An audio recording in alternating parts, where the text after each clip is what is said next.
Struga reke Rižane skoraj da neprepoznavna zaradi vsega vejevja in vegetacije, ki jo prerašča. Prebivalci se bojijo posledic poplav, saj se spomini na tiste iz leta 2010 še kako živi, čeprav je za sedaj reka pod nadzorom. Ni bojazni, da bo šla čez, ker vidimo, da je zdaj padavin letošnjem letu in je vodostaj Rižane nekako ustaljen skozi celo leto. Bojimo pa se posledic poplav, katera so bile 2010, in čim se nivo Rižane dvigne na neko omejeno višino, smo ljudje, prebivalci Rižane, že zaskrbljeni. Samo iniciativno smo nekaj očistili in potem nismo več naredili. Ni pa se čistila struga že 40 let. Prebivalci Rižane in Ospa delijo podobno usodo. Reka je tu pred 4 leti naplavila za več kot 1000 kubičnih metrov materijala. Vodostaj pa se dviguje tudi zaradi plazu, ki je pred leti zasul ustje jame. In cajt, dokler je bilo samo skalovje, je to dokler teklo lepo v višini, naprimer vodostaja noter, kakor je plano v jami.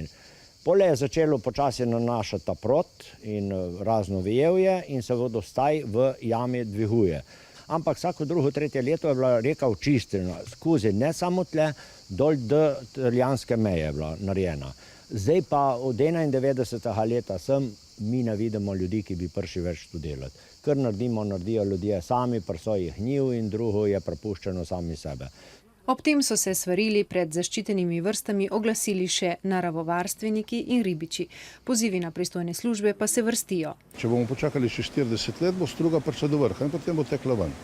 Problem je ta, da, kar je treba seveda spoštovati in razumeti, da okoljevarstveniki ščitijo to naravno območje, vendar bi je treba ščititi tudi ljudi.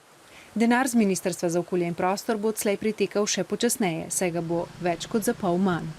Vsekakor lahko rečem, da smo v okviru razpoložljivih sredstev v letnem programu naredili maksimalno, kar se da.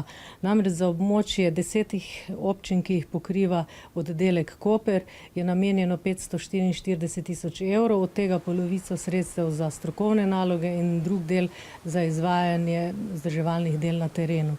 Kot obliž na rano pa je tudi zagotovilo, da bodo poleg že opravljenih vzdrževalnih del na hidravlični opremi z njimi nadaljevali. Prav tako bodo po 15. avgustu še naprej odstranjevali drevesa, seveda v skladu z naravovarstvenimi pogoji, ki ščitijo pomembne vrste ptic.